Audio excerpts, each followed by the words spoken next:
In a rapidly evolving world, technology has become the cornerstone of modern governance, redefining the way government communicate, engage, and deliver services to the citizens. In Anambra State, this digital transformation is taking root, reshaping public administration and the practice of journalism in the 21st century. At the October Congress of Nigerian Union of Journalists, NUJ, Anambra State Council, journalists, government officials, and experts gathered to explore how technology can revolutionize governance and strengthen the role of the media in promoting accountability. The highlight of the Congress was a presentation by the Managing Director of Anambra State ICT Agency, Dr. Chukwuma Abata, who emphasized technology as the bedrock of digital governance in the state. I like to call myself a junior member of the House because I can't write about my story or talk about where I have been and how I've been without giving due honor to this industry. Because a couple of years ago, before that, I started out as an online blogger, and I moved on to host a radio show. And I had a show on about 6 stations. From then on, I moved on as a columnist for The Punch. And then I ended up as well, while I was doing my column for The Punch weekly, I was also a TV host on Channels Television. So I was on Channels TV for 7 years, and I was with Punch for 9.5 years. So I understand the importance of this industry and the members that are gathered here. So when the chair asked me to come, I said to myself, okay, I hope I will have something to share with you. But so the Anambra State ICT Agency was established with a clear and compelling mandate to drive digital adoption and transformation in Anambra State. At its core, our role is incubatory to design, coordinate, and implement technology initiatives that make governance more efficient, inclusive, transparent, and people-centered. We exist under the mantra, everything technology and technology everywhere. This was the slogan that the governor from the very first day handed over to us and said, you guys should run with this mandate and make it a reality. And from then on, we have gone on to see how we can digitize government processes and how we can also enable citizens to communicate with the government seamlessly. Our vision is to build a digitally transformed Anambra State. And our mission is to support the delivery of everything technology and technology everywhere in the state. Our core values, now all of these things, we have to come together as a team when the governor gave us this mandate to think about how do we pursue this vision. This was 3.5 years ago. And we also established our core values, which we said are innovation, collaboration, data-driven decision-making, solution-focused execution, and community orientation. And you will see these values reflect in all we have achieved under the governor's leadership. So the very first thing that we did was that we did what we call the baseline study. When we first came in, we had to ask ourselves, okay, where is Anambra at the moment when it comes to digital transformation or digital adoption? So we did what we call the baseline study. That baseline study helped us to understand the number of, for example, the number of hardware available in the state. That baseline study also helped us to understand issues that have to do with why we have poor connectivity.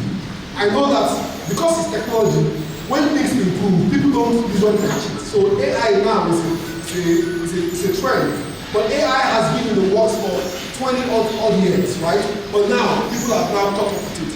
I know that many of you will remember about 4 or 5 years ago, even when I came into Anambra, and this is not speaking because I was there, because I'm in government, speaking because I experienced it was difficult to even have a Zoom meeting.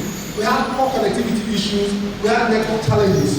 So one of the first things that we did was that we had to do what the federal government has been recommending, which is that right of way, as simple as it is, should be waived.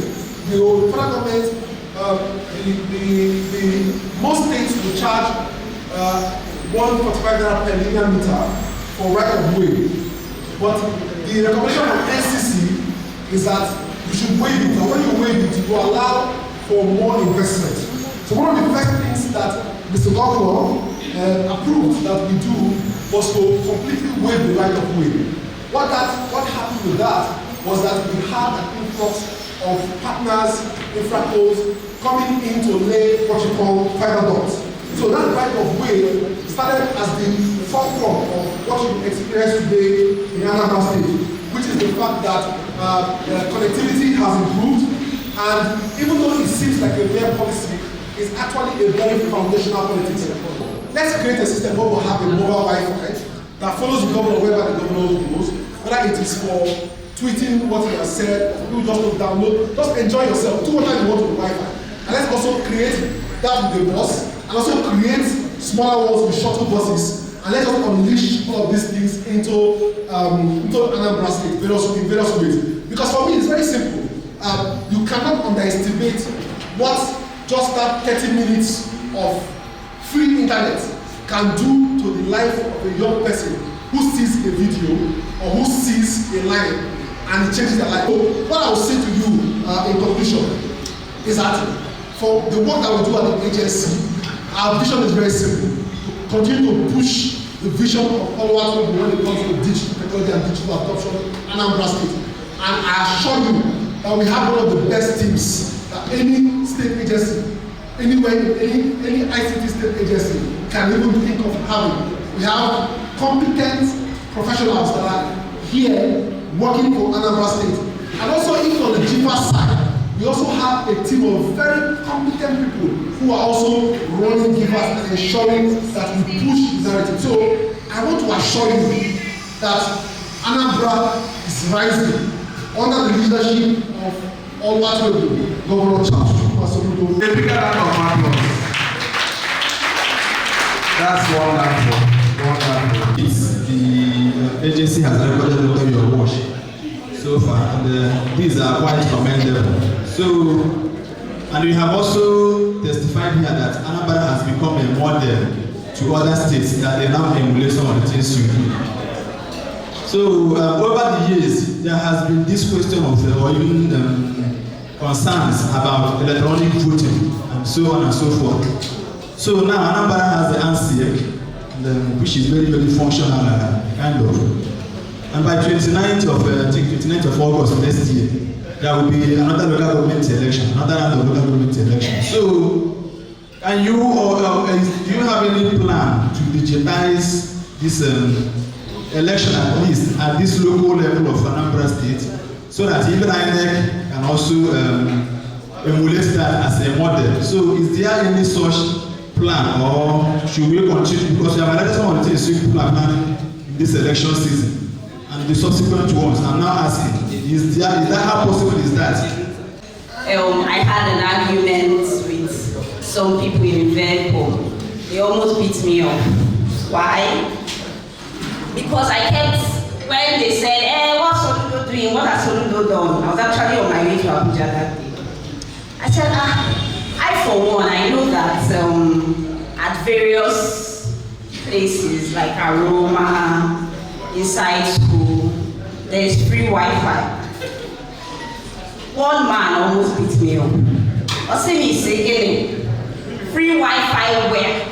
I said I have actually used it. The truth is, I hadn't used it, as in, I had seen the solution being, clicked on it, it went, but I didn't stay to see the functionality of the Wi-Fi. So I didn't have arguing rights, but I kept saying that thing was there, it was there. The man said, have I used it?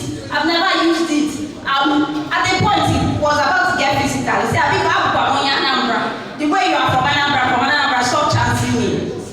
Then I went to check it out. And then I realized that there are lapses. You could actually be keyed into the Wi-Fi, but you can't do anything. I have tried a couple of times. So now when there's Yeah, so when there's an argument, I just shut up. So they don't finally beat me up one day.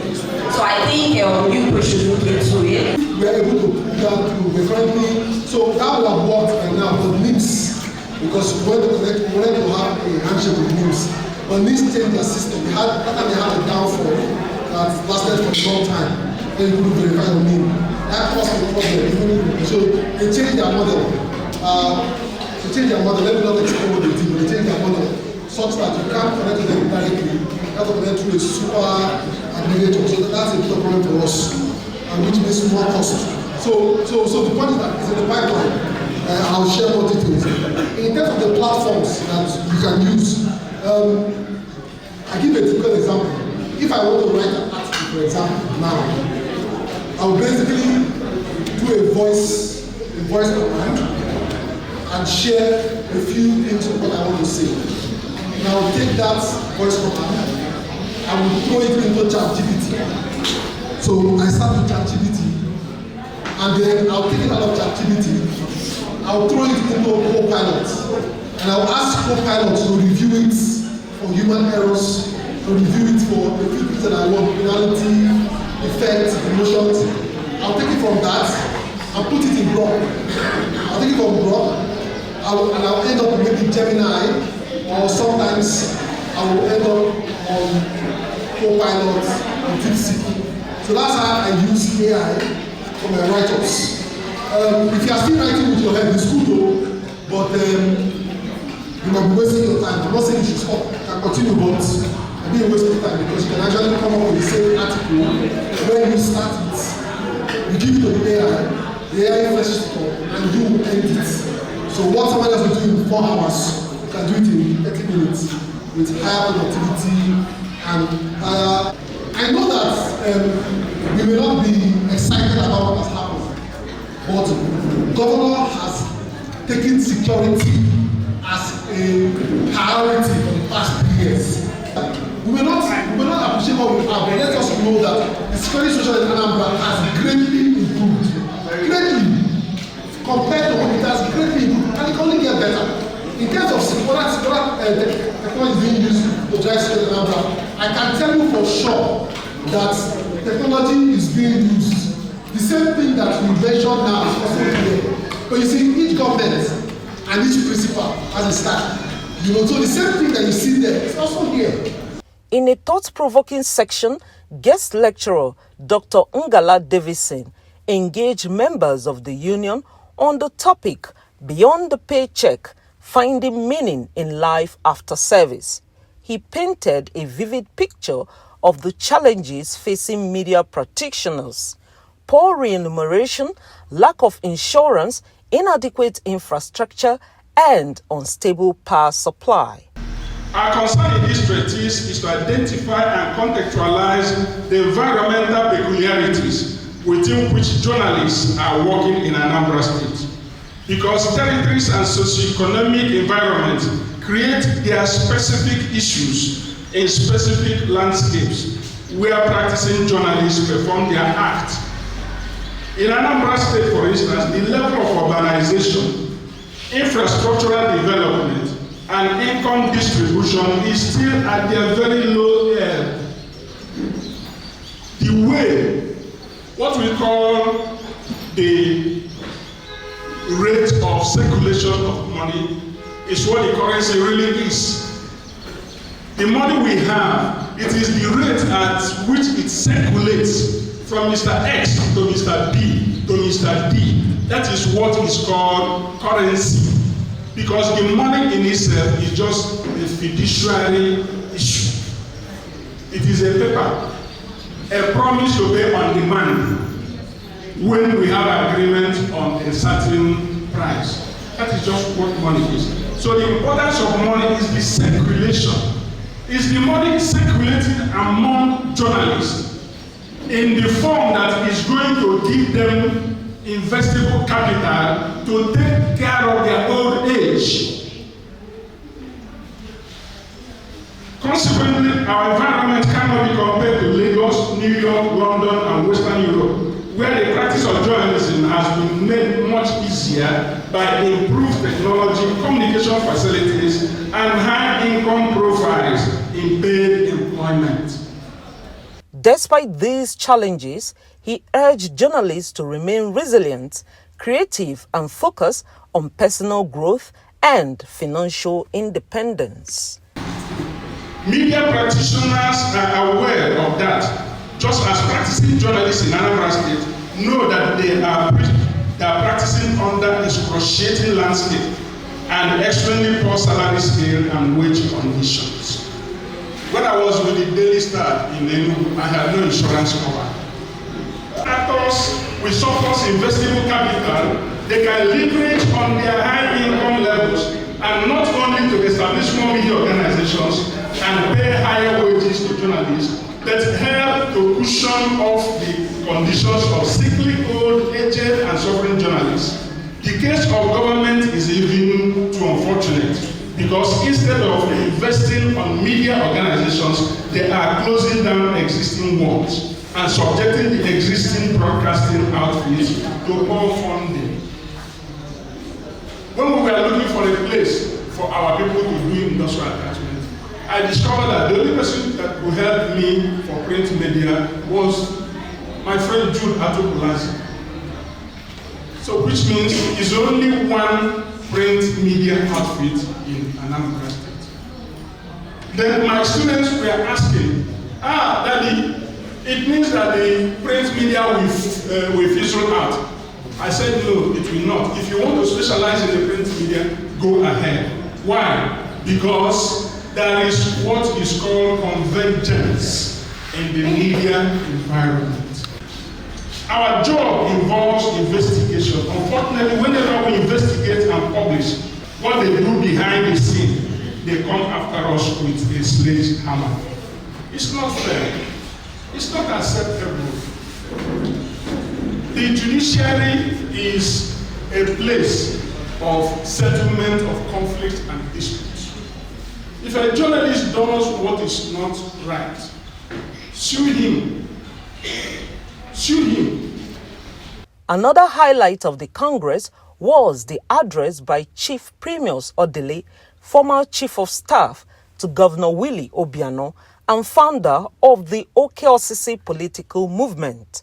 He called on media professionals to uphold ethics, fairness, and balance in their reportage, especially as the state approaches the November 8th governorship election, noting that responsible journalism remains the cornerstone of peace, progress, and democratic stability. Why I have to speak to the journalists the way I did today concerning what they put out there is because sometimes the information we put out to the public generates tension and cause problems. If we don't relate information just as they are, if we try to paint it, then you create unnecessary chaos. And that will make our society not to be restive. Relate what you know to be true. If you are unsure of what you are putting out, make it clear that you are unsure of this. There is a difference in making a categorical statement and in presenting something that you think is the situation. If I'm not sure of something, I'll make it clear that, listen, this is what I thought about this situation. There's a difference between what you think and what you know. I know this for certain. Means that there is a certain degree of veracity in it. Making sure that there is good government in the current situation, which is making sure that Governor Chukwuma Soludo is re-elected. That is why it is clearly stated. Okosi political movement for Soludo's second term. After Soludo's second term, now we redefine our mission. In their remarks, the chairman of the NUJ, Dr. Odogwu Emeka Odogwu, and the council's matron, Professor Stella Okunna, lauded the Congress as timely and transformational. The Bible says in the midst of life, there is death. Yes, we are working today, but tomorrow you may not have any job. And I can tell you that the good aspect of life is when you are preparing for tomorrow, when you are preparing for the next option. I know that I am now active. Tomorrow I may not be active. Let me use myself for an example. When they sacked me from my job, I went back to school, did my master's, which I abandoned, did my PhD, and I got a better job, better organized job. So the man that came to speak to us, when he was frustrated in his service, he went to do his upgrade, master's and PhD. He retired. Now, suddenly he's a HOD of a department. Suddenly he's a director in an institution. What it tells us that for every situation, trust God, believe in God, work hard, focus, you will actualize your dreams and aspirations. So that's why I want, my story is similar to his story. I want people, all of us that are in journalism, to prepare for tomorrow, prepare for eventuality, to prepare to withstand unforeseen circumstances. That's what we have done. With what is going on, the Congress, the NUJ is becoming stronger and stronger. I also want to commend those who are campaigning this year. They recognize the power of the media. They recognize the influence of the media, that we can support what they are doing, and that's why they are seeking us out and we're interacting with them. It's a very good omen. Like I keep saying, the media are powerful. We have the power to set the agenda. We have the power to confer status.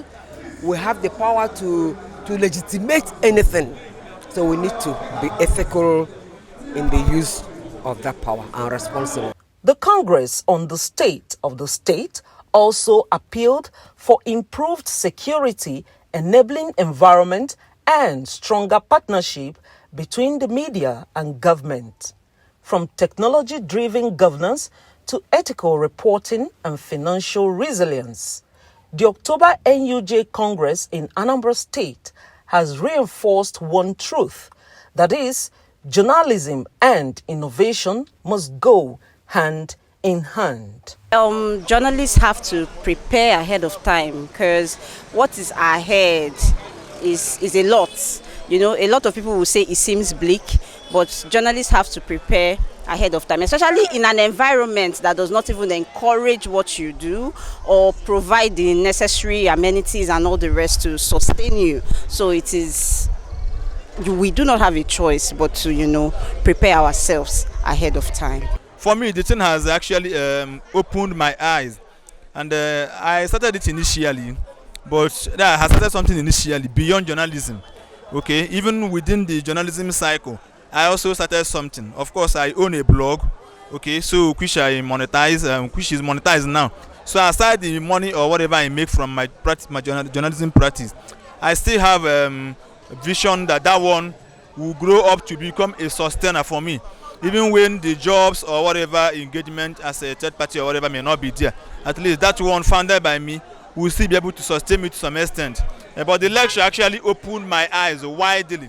That one of the things the person also failed to highlight is the issue of building connection.